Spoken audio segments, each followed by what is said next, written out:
أعوذ بالله من الشيطان اللعين الرجيم بسم الله الرحمن الرحيم الحمد لله رب العالمين الصلاة والسلام على أشرف الأنبياء والمرسلين سيدنا أبي القاسم محمد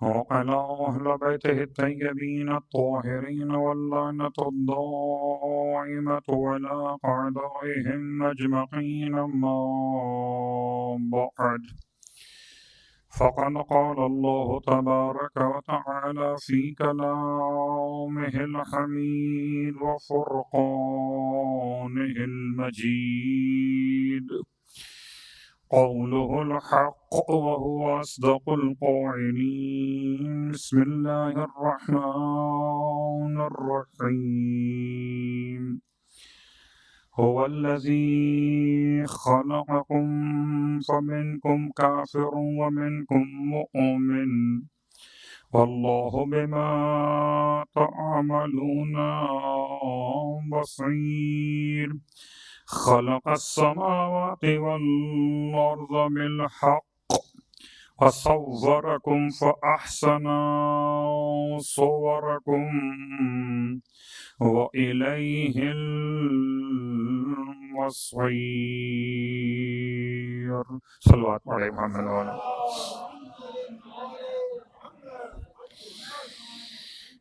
تعریفیں اس خدا کے لیے جس نے قوت گویائی کی دولت سے سرفرازی عطا فرمائی، اور تمام ہدیہ درود و سلام و نزوات مقدسات کے لیے کہ جنہوں نے الفاظ کے ذخیرے کو حمد کی توفیق فرحمت فرمائی۔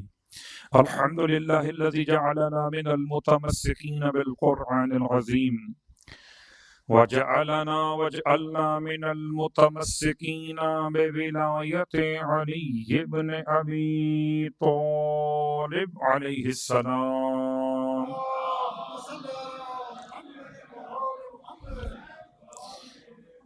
وجعلنا وإياكم إن شاء الله من الطالبين بالثأر الحسين مع وليه الإمام المهدي من آل محمد عليهم السلام۔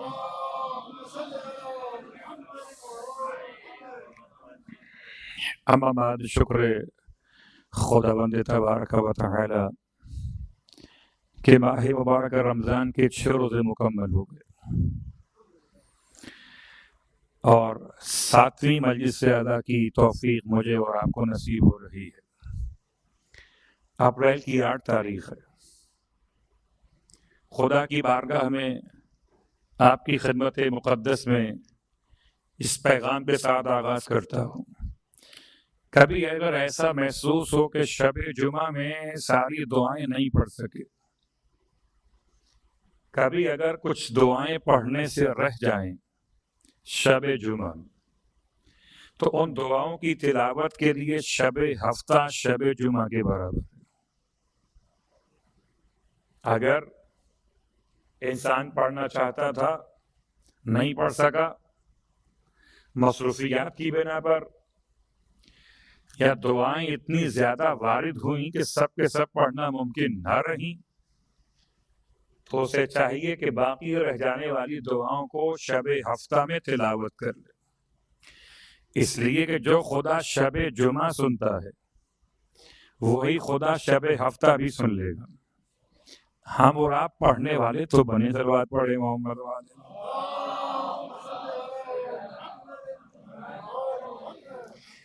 نہ مجھے اپنی زندگی کی خبر ہے، نہ آپ کو اپنی حیات کا عنوان معلوم ہے۔ آئندہ شب جمعہ تو کون زندہ رہے گا اور کون انتقال کر جائے گا، تو کیوں نہ اس ثواب کو حاصل کر ہی لیا جائے جو رہ گیا ہو۔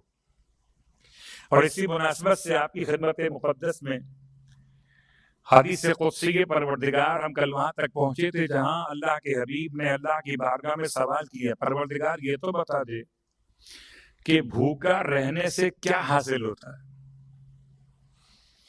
میں تو جواب میں کہوں گا یا رسول اللہ بھوکا رہنے سے حاصل ہوتی ہے کمزوری. میں کہوں گا یا رسول اللہ بھوکا رہنے سے حاصل ہوتا ہے غصہ، بھوکا رہنے سے حاصل ہوتی ہے ٹینشن، اور کبھی کبھی گیسٹرو پرابلم شروع ہو جاتی ہے، دماغ پر گیس چڑھنے لگتے ہیں. ایسا ہے کہ نہیں؟ عجیب بات ہے، ہمارے نزدیک بھوک کی تعریف کیا ہے نا؟ خدا اپنے حبیب سے اتنا اسپیشل ملاقات میں کہ اپنے رحمتوں کے قرب میں اپنے حبیب کو بلا کے کہتا یا احمد کاش کہ تم چکھ لیتے بھوک کے ذائقے کو. تو اللہ کے حبیب نے سوال کیا تھا پروردگار بھوک سے کیا پیدا ہوتا ہے؟ فرمایا الحکمت ہو. یہ قول خدا ہے، قول مصطفیٰ بھی نہیں. جب قول خدا یہ ہے تو پھر تو ماننا ہی پڑے کہ جس نے یہ نظام بنایا، جس نے روٹی کو اترنے کا طریقہ بتایا، جس نے پانی کو اتنا نرم بنایا کہ غذاؤں کو اندر پہنچانے میں معاون ثابت ہو، جس نے انسان کے جسم کو شکم مادر کے 3 اندھیروں میں بہترین انداز سے تصویر عطا فرمائی، اس خدا نے بتایا اپنے حبیب کو کہ دیکھو بھوک سے پیدا ہوتی ہے حکمت. اللہ اکبر. حکمت کیا ہے؟ بہت تفصیل کا وقت نہیں ہے، خالی اشارے کر رہا ہوں. حکمت اسرار کائنات، حکمت راز الہیہ، حکمت کسی فلسفے کو سمجھ لینا، حکمت خدا کی قربت کو محسوس کر لینا. اسی لیے قرآن پکار کر کہتا ہے 1400 سال پہلے سے وَمَن يُؤْتِ الْحِكْمَةَ فَقَدْ أُوتِيَ خَيْرًا كَثِيرًا، کہ جس کو حکمت عطا کر دی گئی. خدا نے اپنے عبد خاص لقمان کے لیے فرمایا وَمَن يُؤْتِ الْحِكْمَةَ فَقَدْ أُوتِيَ خَيْرًا كَثِيرًا. تو حکمت حاصل ہوتی ہے خالی پیٹ رہنے سے، بھرے ہوئے پیٹ سے نہیں. کتنا اچھا موقع ہے کہ 30 دن ہم قہرن بھوکے رہیں گے. صلوات پڑھیں محمد والے.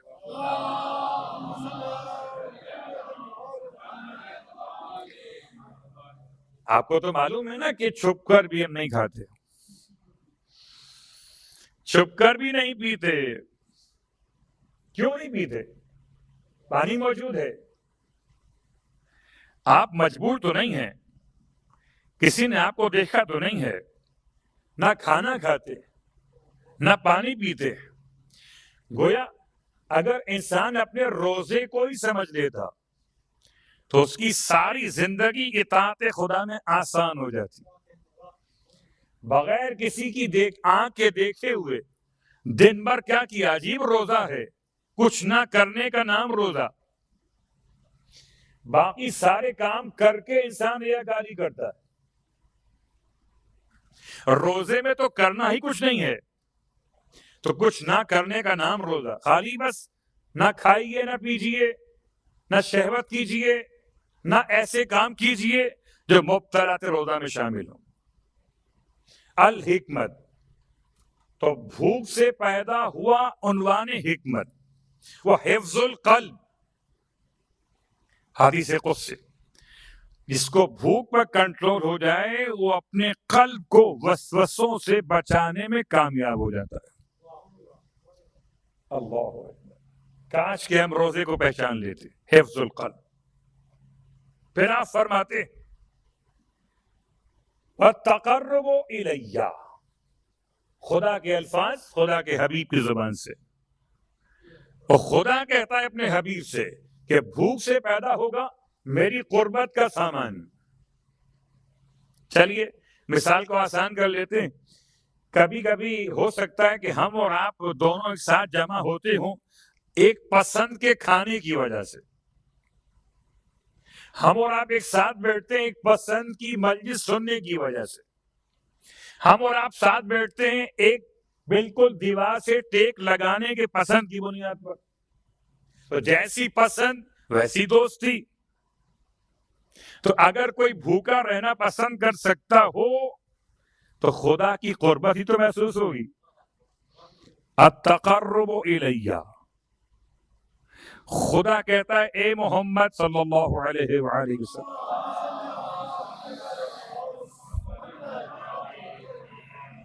التقرب الیہ، کہ جو انسان بھوک کی میراث سمجھنا چاہے تو یاد رکھے میری قربت ہے. خدا کہتا ہے. اور کیا ہے مالک؟ عجیب جملہ ہے. والحزن الدائم. کبھی آپ نے غور کیا کہ اہل عرفان ہنستے کیوں نہیں ہیں؟ اہل عرفان مسکراتے بہت کم ہیں. کتنے خدا والے آپ کو ملیں گے. یاد رکھیے قہقہہ لگانا اپنی موت کو بھولنے کے برابر ہے. قہقہہ لگانا، اس اردو میں کہ چھٹا مارنا نہیں، اپنی موت کو بھولنے کے برابر. ٹھیک ہے، ہو سکتا ہے کبھی کبھی علاج کے طور پہ کہا جائے، جیسے بعض اطباء نے کہا کہ جن کو غصہ بہت آتا ہو، جن کا بی پی شوٹ کرنے کا امکان رہتا ہو ہائی سائٹ پر، ان کو چاہیے بلا وجہ دن میں 5 مرتبہ ہنس لیا کریں. یہ الگ موضوع.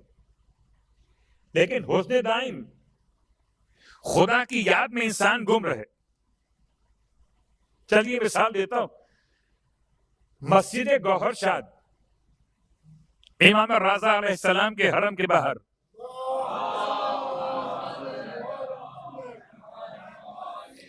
اب باہر نہ کہوں متصل کہوں کہ مسجد راز تو متصل یعنی حرم سے ملی ہوئی، اس کے بالکل سامنے آج کل تو کو حرم کے اندر آ گئی مسجد گوہر شاد. گوہر شاد کون؟ اس کی تفصیل میں نہیں جاتے. آج خاص عنوان بھی امام علیہ السلام کے حوالے سے کہ امام علیہ السلام کے ہاتھ پر بیعت کی گئی ماہ رمضان کی 6 تاریخ. ولایت عہدی کا اعلان ہوا رمضان کی 1 تاریخ کو، بیعت ہوئی 6 تاریخ کو، سکہ جاری ہوا امام رضا علیہ السلام کے نام کا 4 تاریخ کو. یہ سب کے سب ماہ رمضان میں ہوا. اور آج 6 تاریخ کی مناسبت یہ بھی تو ہے کہ رضا کون؟ موسیٰ کے بیٹے، ایک اللہ کے نبی موسیٰ، ایک امام رضا کے بابا موسیٰ. دونوں میں کیا مناسبت ہے؟ بات سے بات نکلتی چلی آتی ہے. تو جملہ یاد رکھیں موسیٰ. میں حیران تھا اس کا ترجمہ پڑھتے ہوئے. منہ اور سا 2 الگ الگ حروف سے ملا کر یہ اسم بنا ہے. زبان سریانی کے اعتبار سے منہ کہتے پانی کو اور سا کہتے ہیں درخت کو، کیونکہ موسیٰ علیہ السلام ایک باکس میں رکھ کے ڈالے گئے اور باکس پانی میں بہتا ہوا فرعون کے محل میں جو پانی گزرتا تھا شکل نہر میں، اس کے محل میں داخل ہوا اور کچھ شاخیں جھکی ہوئی پانی کے اوپر تھیں.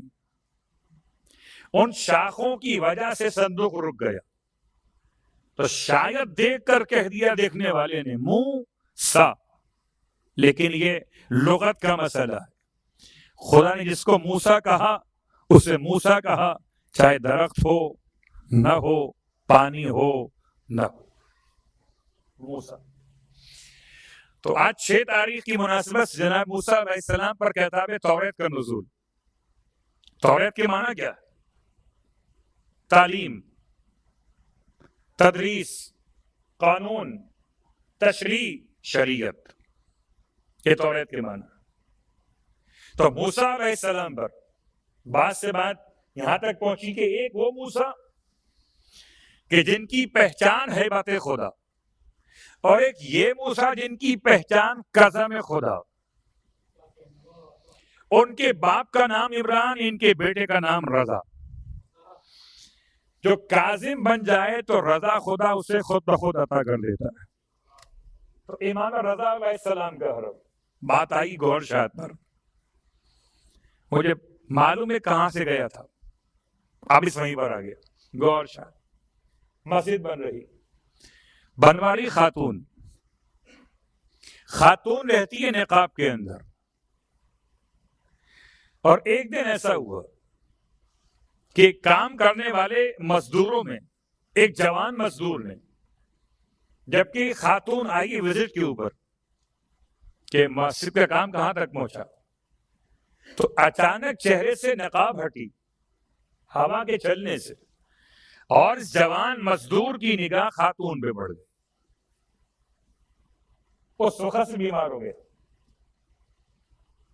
اس وقت سے بیمار ہو گئے، کام ہی چھوڑ دیا. اور اتنا اہم کاریگر تھا کہ کام رک گیا. تلاش کیا گیا، پروفیسر بیمار ہے، کیا مسئلہ ہے؟ عجیب مسئلہ ہے، کہتا ہے شادی کروں گا. گوھر شاد نکاح میں پہلے کسی کی نکاح میں ہوں، ممکن نہیں ہے. اللہ اکبر. نگاہوں پر کنٹرول کرنا میری اور آپ کی شرعی ذمہ داری ہے. خاص طور سے جناب لقمان کہتے ہیں جب کسی کے گھر میں جاؤ تو اپنی نگاہوں پہ کنٹرول رکھو. اللہ اکبر. نگاہ پڑ گئی اس کی، ہو گیا بیمار، کیا کیا جائے؟ گوھر شاد نے عجیب بات کی کہ اگر تم اس سے نکاح کرنا چاہتے ہو تو ٹھیک ہے، میں اپنے شوہر سے طلاق لے لوں گی، شرط ہے کہ تم 40 دن مسجد گوھر شاد میں جو انڈر کنسٹرکشن ہے نماز شب پڑھو گے. 40 دن. اس نے کہا یہ کوئی بڑی بات نہیں ہے، بس کافی ہے میرے لیے. نماز شروع کر دی. 40 دن پورے ہو گئے. اس جوان نے کوئی مزید بات آگے بڑھائی نہیں. گوھر شاد نے بلا کے پوچھا کیا ہوا؟ اب سر اٹھاتا ہی نہیں ہے، سر جھکائے ہوئے. اب کیا ہو گیا؟ کہتا ہے آپ کا شکریہ، آپ نے مجھے عشق فانی سے عشق باقی کا راستہ بتا دیا. میں جمال خدا میں اتنا محو ہو گیا کہ اب جمال دنیا کی مجھے حاجت ہی نہ رہی. اگر ایک خاتون ایسے علاج کر سکتی ہو تو آل محمد نے کیسے علاج کیا؟ حیران تھا. روایت پڑھتے ہیں مولا کائنات علی ابن ابی طالب علیہ السلام کی. اتنی تاکید، رات کی نماز، رات کی نماز، رات کی نماز، صلاۃ اللیل، صلاۃ اللیل، صلاۃ اللیل. آپ فرماتے ہیں کہ رات میں کچھ نہ کچھ نماز پڑھ لو. آپ فرماتے ہیں رات کی 2 رکعت نماز دن کی 70,000 نمازوں سے افضل ہے. رات کی نماز. روایات میں اختلاف ہو سکتا ہے، دن کی نماز کے مقابلے میں رات کی نماز زیادہ افضل ہے. واجب نماز کی بات نہیں ہو رہی، مستحب نماز کی بات ہو رہی. بات واضح ہو رہی. حسن الدائم. اگر انسان کو مزہ چکھ لے تو پھر اس کے لیے حسن دائم ہے. پھر خدا سے ملاقات کا شوق ہے. سب سے ملاقات کرتا ہے مگر دل غمگین رہتا ہے. عجیب بات ہے. آج کوئی مجھ سے پوچھے آپ غمگین کیوں ہیں، میں کہوں گا پیسے کم ہیں، بینک بیلنس شارٹ ہو گیا. کوئی آپ سے پوچھے آپ کہیں گے جاب کا مسئلہ ہو گیا. عجیب بات ہے. پچھلے 2 دن سے میں آپ کو متوجہ کر رہا تھا امام کی یاد کے لیے، آج خدا کی یاد. والحزن الدائم. اے احمد، بھوک کی میراث یہ ہے کہ جس سے یہ میراث حاصل ہو جائے وہ ہمیشہ غمگین رہتا ہے. اللہ اکبر. وخفت المعونۃ بین الناس. پھر آپ فرماتے ہیں کہ پروردگار نے فرمایا کہ بھوک کی ایک میراث یہ بھی کہ وہ انسانوں کے درمیان وہ بڑا ہلکا سامان رکھنے والا ہوتا ہے. کیا مطلب خفت المعونۃ بین الناس؟ جناب سلمان پہ لاکھوں سلام. جب پانی آ گیا گھر میں سب پریشان ہوئے کہ سامان ڈوب جائے گا. سلمان نے اٹھایا لوٹا، چٹائی اور پیالہ، نکل گئے باہر. خفت المعونۃ بین الناس، ہلکا پھلکا سامان ہے. ارے آج کیا کل کیا آج، نکل جائیں گے. سامان ہی کتنا ہے. ذرا اپنے گھروں میں غور کیجیے سامان کتنا ہے. خفت المعونۃ بین الناس، اتنا سامان کم رکھیے انسانوں کے درمیان، اتنا آپ بھوک کی میراث کو پا سکیں گے. اللہ اکبر. پھر آپ فرماتے ہیں وقول الحق، اور بھوک کی میراث حق بات کہنا. پیٹ بھرا ہوا انسان حق بات نہیں کہہ پاتا بسا اوقات.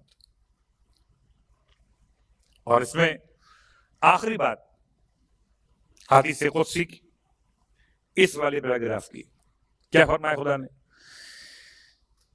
کہ حبیب پھر لا یبالی آشا بیسر او بعسر، اسے کوئی پرواہ ہی نہیں رہتی کہ پھر وہ آسانی کے ساتھ زندگی گزارے یا مشکلات میں گزارے.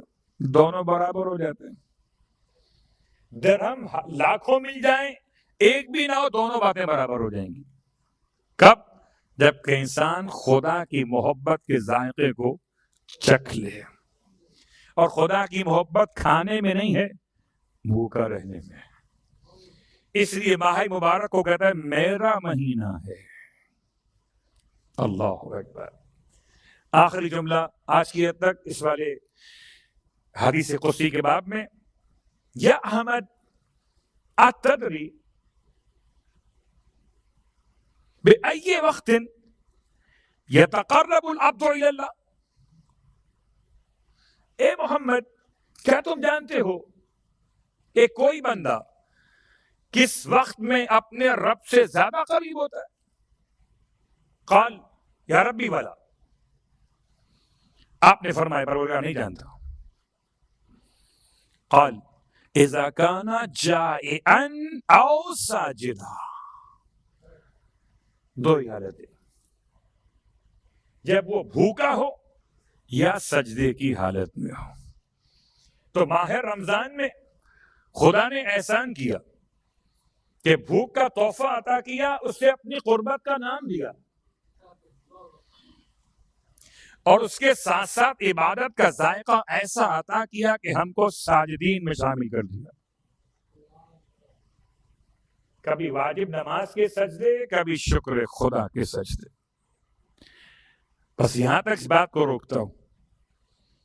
اور لفظ سجدہ سے سرکار ختمی کے مرتبہ صلی اللہ علیہ وآلہ وسلم کی بارگاہ مقدس.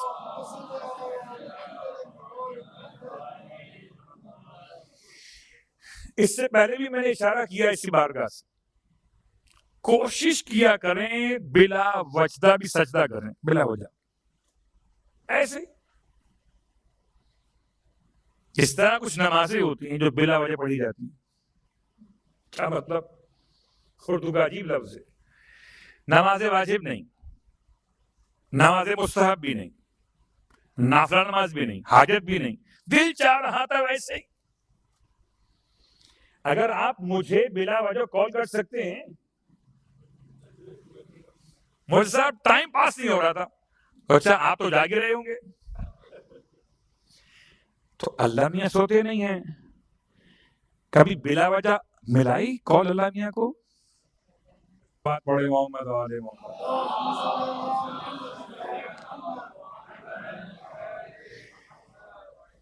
تو وہاں بھی یہ شکایت ہو رہی تھی، لوگ نہیں آ رہے.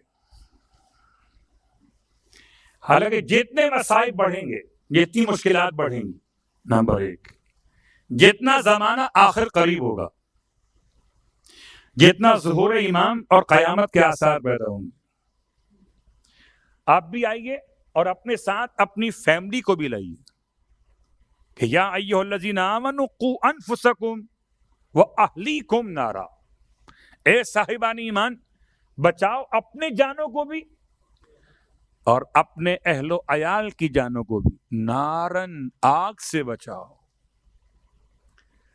یہ میں نے روایت نہیں پڑھی ہے کہ آپ راوی کو ڈھونڈنے لگیں، یہ سورہ تحریم کی آیت ہے،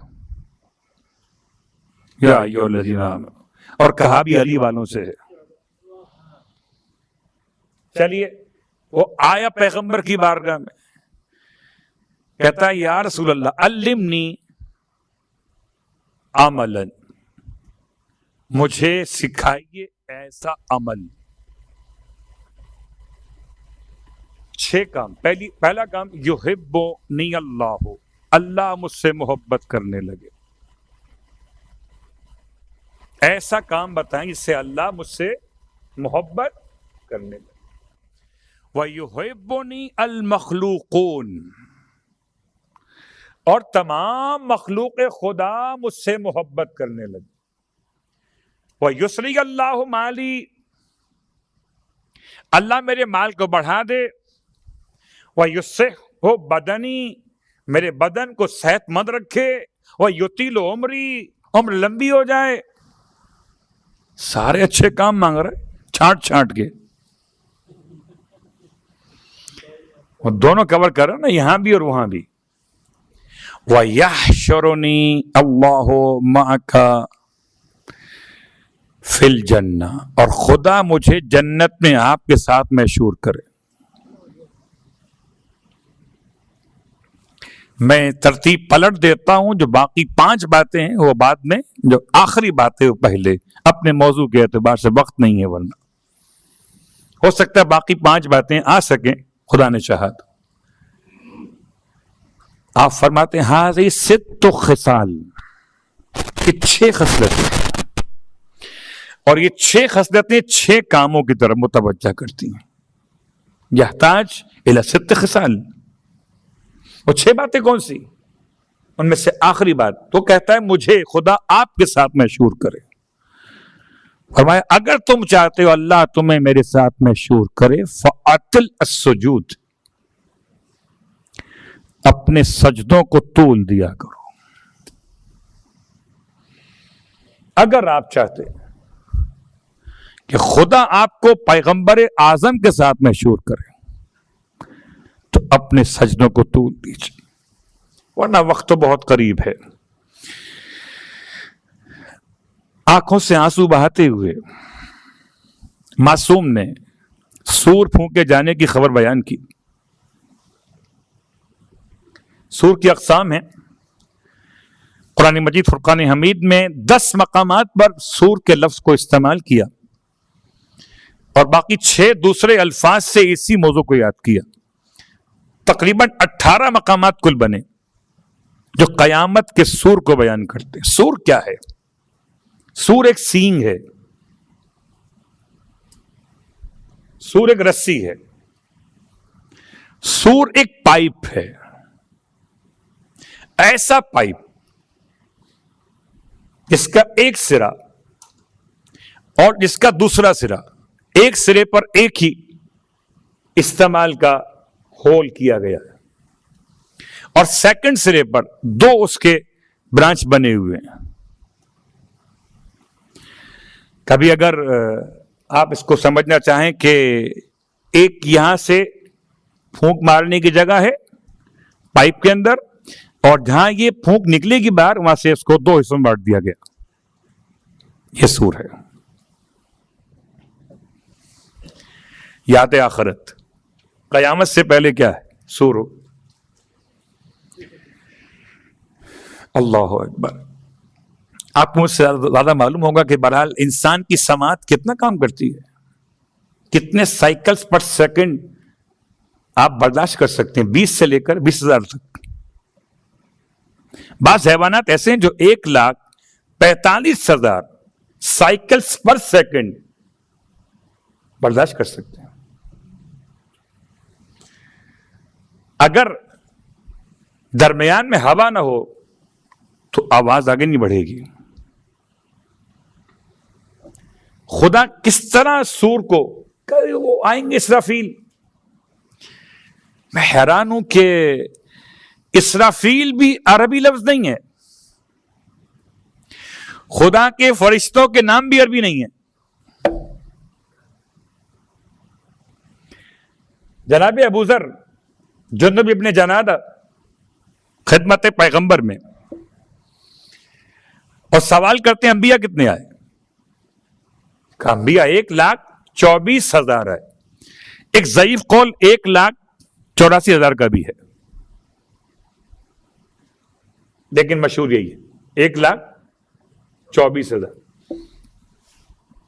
ابا ذر جانتے ہو کہ اس میں سے 4 پیغمبر عربی بولتے تھے. جب کبھی ہم عرب کے مسائل کو دیکھتے ہیں کہ بھائی کیا ہو گیا، اتنے سارے انبیاء یہاں پر آئے تھے، نہیں، صرف 4 انبیاء ہے. کون کون سے؟ ہود، صالح، شعیب اور ختمی مرتبہ صلی اللہ علیہ وسلم. 4 ہے.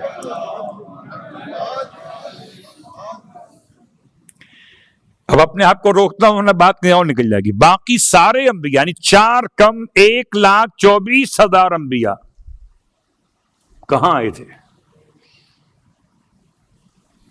عرب میں صرف 4 آئے. اللہ اکبر. تو اب جب اسرافیل کا لفظ دیکھا میں نے تو بات یہاں تک پہنچی تھی. اسرافیل عربی لفظ نہیں ہے.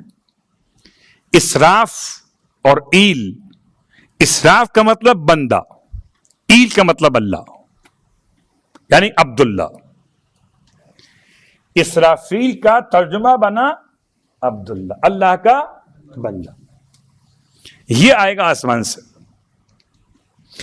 اور آ کر اترے گا سیدھا بیت المقدس میں. بیت المقدس میں بیٹھ کر سمت خانہ کعبہ رخ کر کے اپنے ساتھ لے کر آئے گا وہ ایک پائپ کو یا ایک سین کو، ایک رسی کو. اس کو میں نے آپ کو سمجھایا ہے. اسے دیکھ کر لوگ کہیں گے لگتا ہے خدا نے اہل زمین کی موت کا فیصلہ نہیں کیا. چلو کوئی بات نہیں، یہ آیا ہوگا اوپر والوں کے لیے.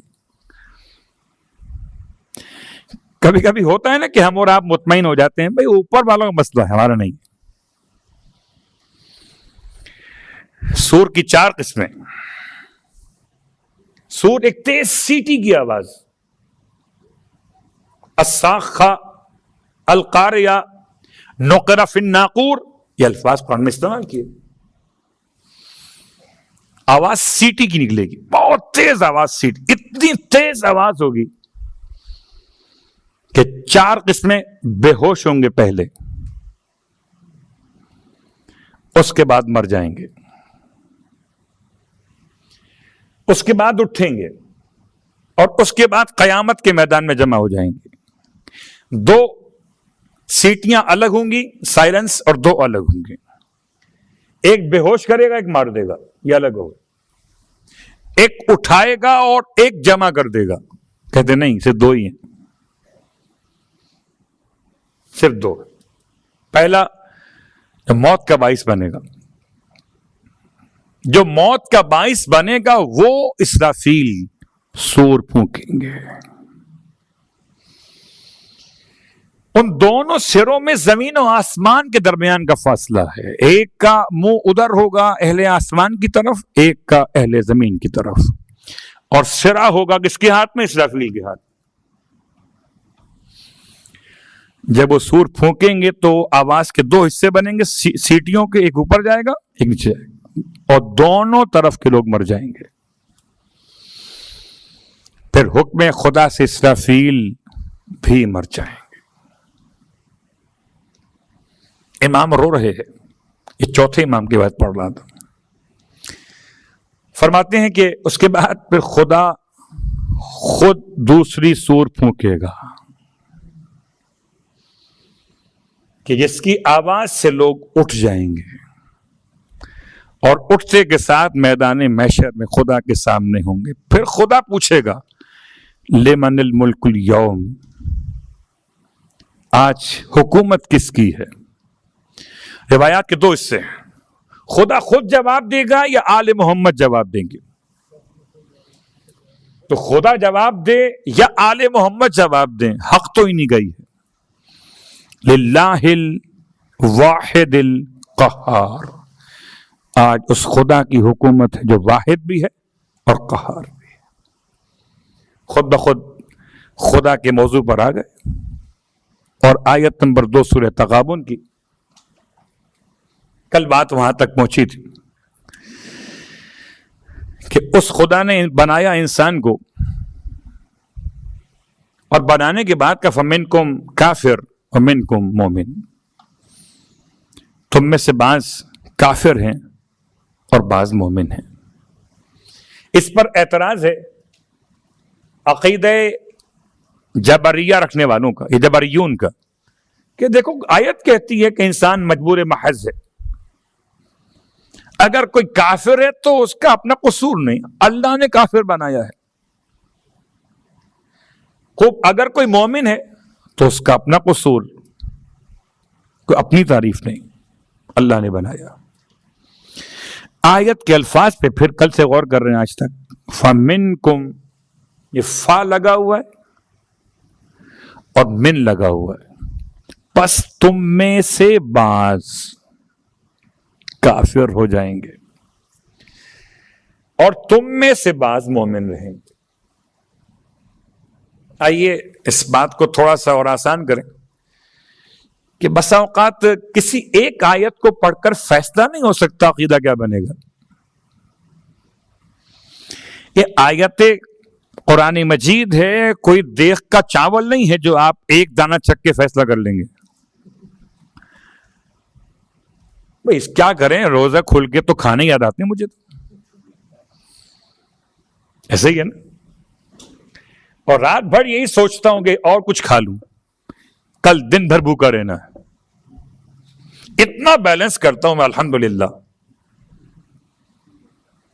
کہ دن کی کوئی بھوک اور پیاس کی گنجائش چھوڑتا ہی نہیں۔ صلوات پڑھے محمد والے۔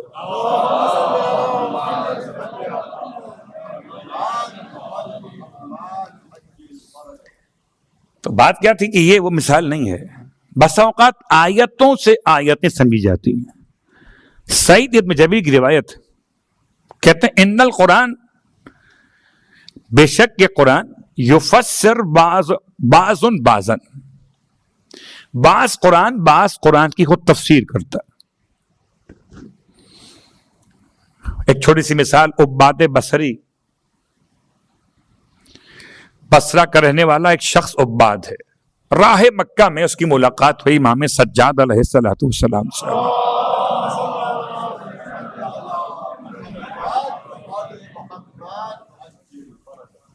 چوتھے امام نے حج کیے بہت سارے، چوتھے امام نے بہت سارے حج کیے، 24 حج کیے، تو 24 حج میں ایک حج کا واقعہ یہ ملاقات ہوگی راستے میں۔ عباد بصری نے امام سجاد کو حج پہ شوق سے جاتے ہوئے دیکھا، قریب آیا، کہتا ہے فرزند رسول آپ نے جہاد کو چھوڑ کر آپ نے حج کا راستہ اختیار کر لیا، جبکہ قرآن کہتا ہے سورہ توبہ کے اندر آیت نمبر 111، ان اللہ اشترى من المؤمنین انفسهم واموالهم بان لهم الجنہ یقاتلون فی سبیل اللہ فیقتلون ویقتلون وعدا علیہ حقا فی التوراۃ والانجیل والقرآن ومن اوفى بعہدہ من اللہ فاستبشروا ببیعکم الذی بایعتم بہ وذلک هو الفوز العظیم۔ یہ ساری آیت ہے شان جہاد راہ خدا کی، آپ حج کر رہے ہیں، بات ہے کہ نہیں سوچنے والی۔ چلیے عباد بصری کا مسئلہ وہ تھا، ہمارا مسئلہ بھی تو ہے۔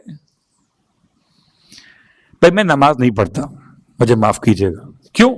جب سے میں نے قرآن نے پڑھا فویل للمصلین،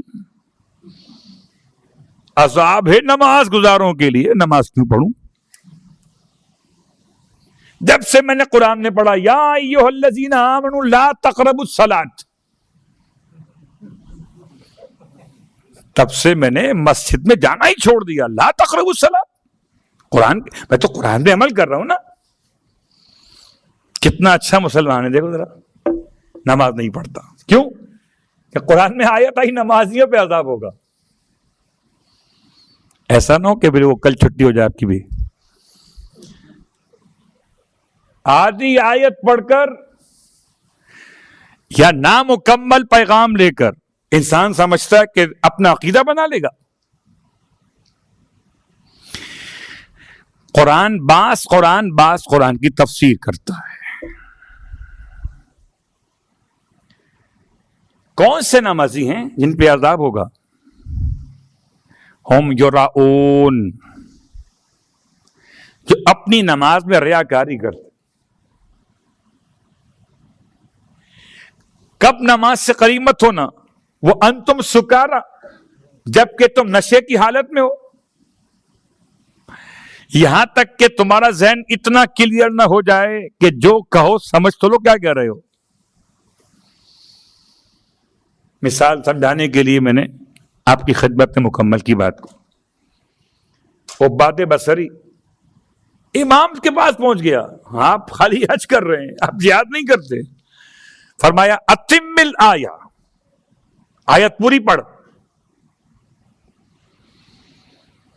اگر ہم ہوتے تو کہتے مولا آیت تو مکمل ہو گئی، گول نشان آ گیا، جملہ مکمل ہو گیا، ظاہر نشان مکمل ہو گیا، آیت مکمل نہیں ہوئی. ورنہ امام نہیں فرماتے. پھر اس نے تھا تو پڑھا لکھا انسان، عباد بصری پڑھنا شروع کیا. التائبون العابدون الحامدون السائحون الراکعون والساجدون والآمرون بالمعروف والناہون عن المنکر والحافظون لحدود اللہ وبشر المؤمنین. امام فرماتے ہیں اگر ان صفات کے رکھنے والے مل جاتے تو یہ افضل ہوتا حج کے مقابلے میں. اگر یہ صفات رکھنے والے افراد ہمیں مل جاتے تو آیت سے آیت کو سمجھنے کا طریقہ. آیا قرآن مجید فرقان حمید نے آیت مکمل کرتے ہوئے کیا کہا؟ واللہ بما تعملون بصیر، اللہ تمہارے اعمال کو بخوبی جانتا ہے. اس کا مطلب اگلے جملے میں ایمان اور کفر کا تعلق اعمال سے ہے. اور آپ تو مجھ سے بہتر سمجھتے ہیں کہ اعمال انسان کرتا جبھی تو جب اعمال کے قابل ہو جائے. جب تک اعمال کے قابل نہ ہو، کوئی بچہ ماں کی گود میں نہ تو نماز پڑھ سکتا ہے اور نہ ہی بت کے سامنے پیشانی ٹیک سکتا ہے. ماں کی گود میں عجیب کمال ہے، نہیں کر سکتا سجدہ مگر حسین کا ماتم کر لیتا ہے.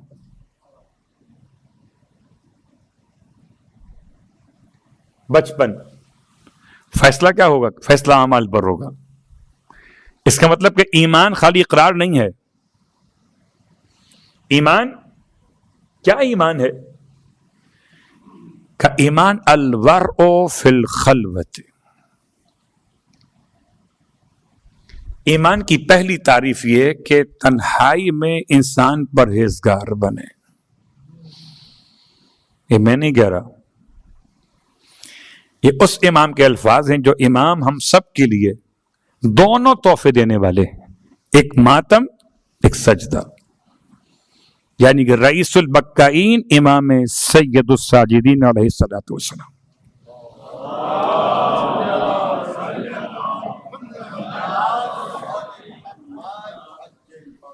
سب سے مشکل کام ہے الورع فی الخلوۃ والصدقۃ فی القلۃ. جب قلت ہو تو صدقہ دے. ہمارے یہاں صدقہ کب ہے؟ جب کثرت ہو. اور ورع کب ہے؟ جب مجمع ہو. الورع فی الخلوہ والصدقۃ فی القلہ والصبر عند المصیبہ. اور جب مصیبت ہو تو صبر کرے. والحلم عند الغضب. اور جب غصے میں تو حلم کرے. بات واضح ہو رہی. امام کے الفاظ کہ ایمان کی علامتیں بیان کر رہے ہیں. خدا کہتا ہے تم میں سے کچھ مومن ہیں اور کچھ کافر ہیں. اور اس سے پہلے کہ ہم بسیق لفظ پر آئیں اور آپ کی خدمت میں آج کا پیغام پہنچائیں، جملہ سن لیجئے. سرکار ختمی یہ مرتبہ صلی اللہ علیہ وآلہ وسلم نے ارشاد فرمایا،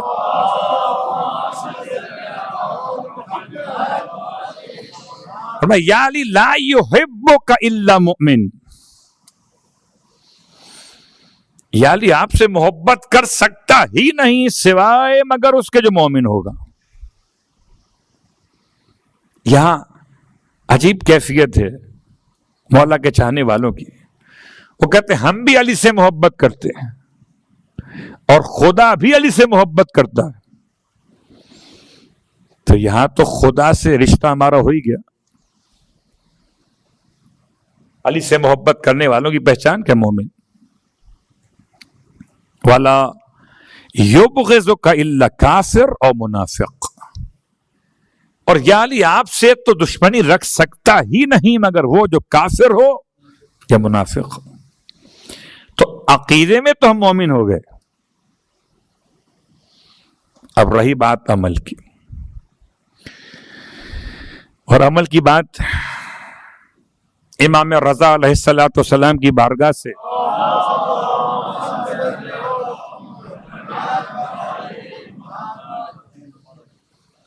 صرف 2 روایات سن لیجئے اور تیسرا پیغام سن لیجئے، باقی باتیں انشاءاللہ کر لوں گی. پہلا پیغام کیا امام فرماتے؟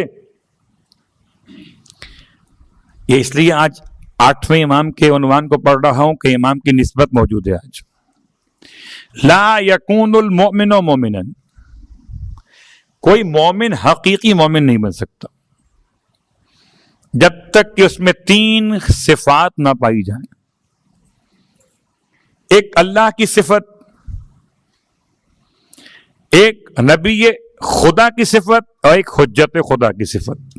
امام کی پوچھا گیا مولا سے، مولا یہ 3 صفت خدا کا مطلب کیا ہے؟ کہ صفت خدا کا مطلب ہے خدا ستار العیوب ہے. کوئی مومن جب تک مومن ہو نہیں سکتا جب تک کہ دوسروں کے معاملات پر پردہ ڈالنے والا نہ قرار پائے. پھر آپ فرماتے ہیں نبی کی سنت یہ ہے کہ بخش دیتے ہیں، معاف کر دیتے ہیں. تو کوئی مومن ہو نہیں سکتا جب تک کہ درگزر کرنے کی صفت پیدا نہ کر لے. نمبر 3 ارشاد فرمایا امام کی سنت کیا ہے؟ کہ مصیبتوں میں صبر کرنا. اگر کسی کا عیب معلوم بھی ہو جائے تو اس پر پردہ ڈال دیجیے. اگر کسی نے آپ سے بدتمیزی کی ہو تو اسے درگزر کیجیے، معاف کر دیجیے. اور اگر مشکلات آپ پر واقع ہوں تو صبر کیجیے. پھر اس کے بعد امام کا فرمان ارشاد فرماتے ہیں مولا، جب پوچھا گیا مولا سے، مولا اچھے انسان کی پہچان کیا ہے؟ فرمایا پہلی پہچان یہ ہے کہ جب نیکی کرے تو خوشی محسوس کرے.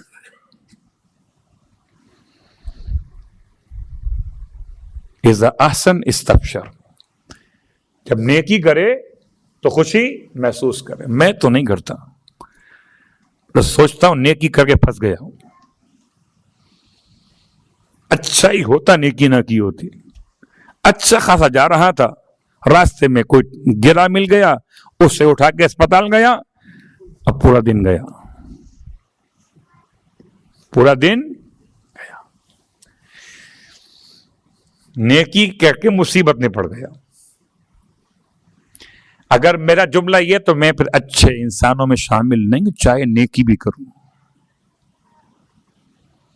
امام فرماتے ہیں اچھے انسان کی پہلی پہچان یہ ہے کہ نیکی کر کے خوشی محسوس کرتا ہوں۔ دوسری پہچان یہ ہے، جلدی سے بات مکمل کر رہا ہوں، کہ جب کوئی گناہ کر بیٹھے تو استغفار کر لیتا۔ اذا عصا استغفر، میں تو نہیں کرتا ہوں، میں تو گناہ کر کے ڈھٹائی سے کہتا ہوں ارے جی میں نے کون سا گناہ کیا، چھوٹا موٹا تو کیا ہے، میں نے کون سا کسی کو قتل کیا ہے۔ اپنے گناہوں کو ڈیفینڈ کرنا، میں کیا جملہ استعمال کروں، مجھے خدا معاف کرے، یہ بات یاد رکھیں، اگر کوئی انسان گناہ کو گناہ سمجھنا چھوڑ دے، اٹ مینس کہ توبہ کا راستہ خدا نے بند کر دیا۔ توبہ کب کرے گا؟ جب گناہ کو گناہ سمجھے گا، اور جب گناہ کو گناہ سمجھے گا ہی نہیں توبہ کیسی؟ بھئی میں تو گیا تھا میلاد میں، مجھے کیا پتا تھا کہ وہاں کیا کربلا کی خاک کی لگ رہی بولی، مجھے کیا پتا تھا۔ یاد رکھیے ہم سب کی شرعی ذمہ داری ہے کہ پہچانے کہ غلط کیا اور صحیح کیا ہے۔ اگر گناہ کرنے کے بعد توبہ نہیں کی، اچھے انسان نہیں ہے۔ تیسری بات، ارشاد فرماتے ہیں جب اس کو کوئی نعمت ملتی ہے تو شکریہ ادا کرتا ہے۔ میں تو نہیں کرتا۔ یہ کیا دیا آپ نے مجھے؟ یہ پتھر دیا پرانا والا؟ ارے بیچارے مومن نے اپنی محبت میں لا کے دیا ہے، ہم شروع ہو گئے۔ اچھا آج بڑا اچھا افطار کا سامان تھا ہمارے یہاں، تو میں سوچ رہا تھا دن میں جمعے کی نماز پڑھنے کے بعد کہ دل چاہ رہا ہے کہ ایسا کھانا ہو کہ سبزی بھی اور گوشت بھی ہو، تو اتفاق سے وہی تھا افطار میں آج۔ اور جب میں نے دیکھا کہ افطار میں پالک گوشت ہے، میں نے کہا اگر معلوم ہوتا مجھے کہ جمعے کی نماز کے بعد کا وقت قبول ہے، دعا کا کچھ اور مانگ لیتا، یہ نہ مانگتا۔ عجیب انسان ہے، جو مانگا مل گیا اس پہ شکر نہیں ہے، جو نہیں مانگا نہیں ملا اس کا شکوہ کیوں ہے؟ صلوات پڑھیں محمد والے۔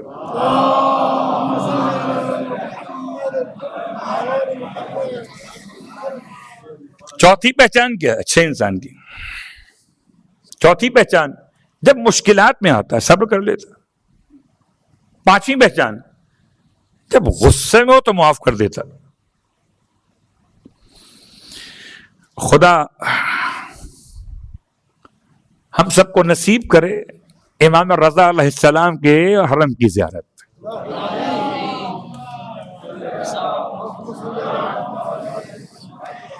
لفظ بصیر کو کل پڑھیں گے، وقت تمام ہو گیا۔ بما تعملون بصیر کیا ہے، عمل کیا ہے، اور خدا بصیر کس معنی میں ہے؟ خدا باصر نہیں ہے، خدا بصیر، وہ الگ موضوع، کل کی بات ہوگی۔ آج کی بات، امام نے آپ کو سلام بھیجا ہے، امام نے آپ کو سلام بھیجا ہے، کس کے ہاتھ بھیجا ہے؟ اس کے ہاتھ کہ جو امام کا سچا مولائی ہے، اس کو امام نے فرمایا انت ولینا حقا، آپ ہمارے برحق دوست ہیں۔ نام تھا عبدالعظیم، نام عبدالعظیم، اور سادات کے لحاظ سے امام مجتبی علیہ السلام کی اولاد سے، اور صحبت کے لحاظ سے 4 اماموں کی صحبت میں رہے، 7، 8ویں، 9ویں، 10ویں اور 11ویں امام، 4 اماموں کی صحبت میں رہے۔ امام نے فرمایا وہ ابلغ اولیائی انی السلام،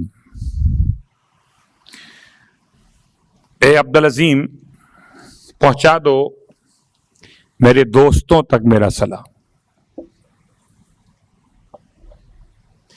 اور جب کوئی سلام بھیجتا ہے تو آپ کو معلوم ہے کہ اس سلام کا جواب کیا ہوتا ہے؟ اگر میں اور آپ اپنے آپ کو مولا کا مولائی کہتے ہیں تو سلام مولا نے بھیجا ہے. وَقُلْ لَهُمْ، یہ پیام ہے آٹھویں امام کا پیام ہے عبد العظیم حسنی کے ذریعے سے اپنے اولیاء کے لیے، اپنے دوستوں کے لیے، اپنے چاہنے والوں کے لیے. کیا پیغام ہے؟ وَقُلْ لَهُمْ لَا يَجْعَلُوا لِلشَّيْطَانِ عَلَىٰ أَنفُسِهِمْ سَبِيلًا وَمُرْهُمْ بِالصِّدْقِ فِي الْحَدِيثِ وَأَدَاءِ الْأَمَانَةِ. سلام کہو میرے دوستوں کو، میرا عبد العظیم، اور ان سے کہو کہ شیطان کو اپنے نفسوں پر راستہ نہ دیا کریں.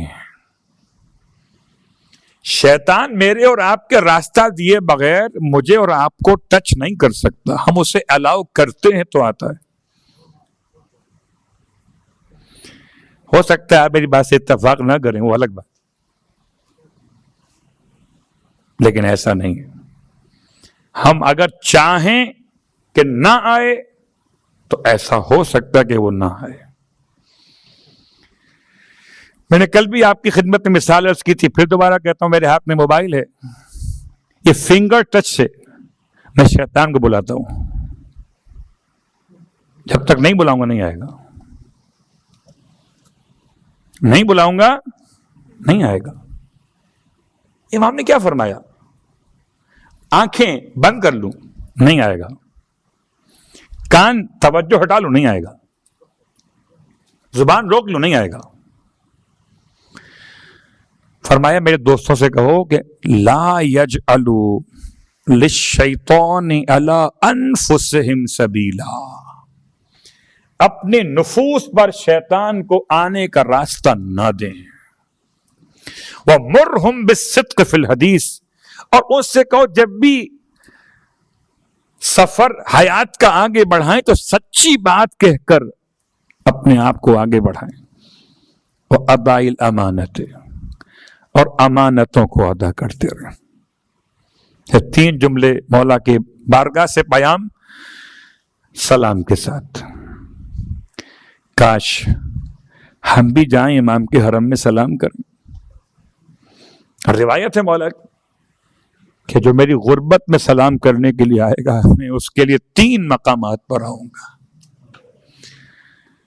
ہائے غریب الغربہ، کیا امام کے مصائب ہیں. بس دل چاہتا ہے کہ 2-3 جملے آپ کی خدمت میں ادا کر دوں. ویسے تو ہمارا ہر امام شہید ہے، اور شہید نہیں جب تک کہ اس پر ظلم نہیں کیا گیا. ایسا شہید نہیں ہے کہ خالی شہید کر دیا گیا ہو، امام کو تکلیف نہ دی گئی ہو. ہر امام کو اذیت پہنچائی گئی ہے. اچھی بات ہے 8ویں امام کا تذکرہ ماہ رمضان میں. ایک دور وہ تھا جب علی کی بیعت توڑی گئی، ایک دور یہ ہے جب علی کی بیعت کروائی گئی. علی وہاں بھی مظلوم تھے اور علی یہاں بھی مظلوم. کس طرح کے دھوکہ بازی کے انداز ہے، کس طرح میرے مولا کو مجبور کیا جا رہا کہ جب مولا مدینہ منورہ سے روانہ ہو رہے تھے ایک مرتبہ اپنے اہل بیت کو سب کو جمع کر کے فرمایا آؤ مجھ پر جی بھر کے گریا اور ماتم کر لو کہ دوبارہ مجھ سے ملاقات نہ ہو سکے گی. رونے والوں زندہ کا تو ماتم نہیں کیا جاتا. یا کربلا میں زہرا کا لال رخصت کے وقت میں ایسے برآمد ہوا جیسے بھرے ہوئے گھر سے جنازہ نکل آئے. یا مدینہ منورہ امام رضا اس طرح سے رخصت ہو رہے تھے گھر سے کہ سب کو فرماتے تھے مجھے جی بھر کے دیکھ لو. کہتے جب میرا مولا اپنے بیت الشرف سے باہر قدم رکھتے ہیں، دیکھا امام تقی جواد کو، امام کا لخت جگر، سر سے چھوٹا سا عمامہ اتارے ہوئے، مدینے کی خاک سر پہ ڈالے ہوئے فریاد کر رہے تھے۔ امام رضا آگے بڑھے، اپنے لال کو سینے سے لگا کے فرمایا بیٹا یہ کیا کر رہے ہیں؟ بچہ کہتا تھا بابا جسے اپنے یتیم ہو جانے کا یقین ہو گیا ہو، ارے وہ خاک نہ اڑائے تو کیا کرے؟ میں کہوں گا یا امام تقی جواد، ارے آپ نے اپنے بابا کے سامنے اپنے سر پہ خاک اڑائی، ہائے وہ 4 سال کی سکینہ جو بابا سے کہتی تھی بابا ایک مرتبہ میرے سر پہ ایسے ہاتھ رکھ دیجئے جیسے آپ نے چچا مسلم کی بیٹی کے سر پہ رکھا تھا۔ امام رو کے فرما دیتے بیٹی کیا کہنا چاہتی ہو؟ بچی کہتی تھی بابا آپ کے بعد مجھ پر کوئی شفقت کا ہاتھ رکھنے والا ملے کہ نہ ملے، مجھے پتا تو چل جائے کہ یتیموں پہ شفقت کیسے کی جاتی ہے۔ اجرکم اللہ۔ رونے والوں میرے 8ویں امام کی روانگی ہے، آئے تو اس کی طرف آئے، بہن کو بھائی سے بڑی محبت تھی، انتظار کرتی رہی بھائی کی واپسی کا، بھائی پلٹ کے نہ آ سکے تو بہن نے ارادہ کیا، ارے پورا قافلہ مدینے سے چلا، ہائے ساوا پہ پہنچ کے قافلہ لوٹا گیا، ارے سارے جوان شہید ہو گئے، قم میں داخل ہوئی تو کالے پردے لگے تھے، لوگ روتے جاتے تھے۔ میں کہوں گا اے معصومہ، شہر قم میں آپ کا استقبال کالے پردوں سے ہوا، ہائے زینب کبریٰ، کوفے میں استقبال تھا صدقے کی روٹیوں سے، شام میں استقبال تھا پتھروں کی بارش۔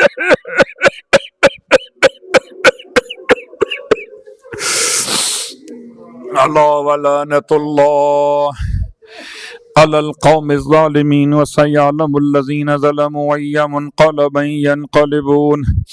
بہر اللہ واسطہ محمد و آل محمد کا ہماری اس عبادت کو اپنی بارگاہ میں قبول فرما۔ بہر اللہ واسطہ محمد و آل محمد کا پروردگار امام بارگاہ علی رضا میں بیٹھے ہوئے ہیں، امام رضا علیہ السلام کا واسطہ پروردگار ہم سب کو مولا کے حرم کی زیارت نصیب فرما۔ پروردگار روز قیامت، روز موت، وقت موت اور وقت حساب و کتاب امام علیہ السلام کی شفاعت نصیب فرما۔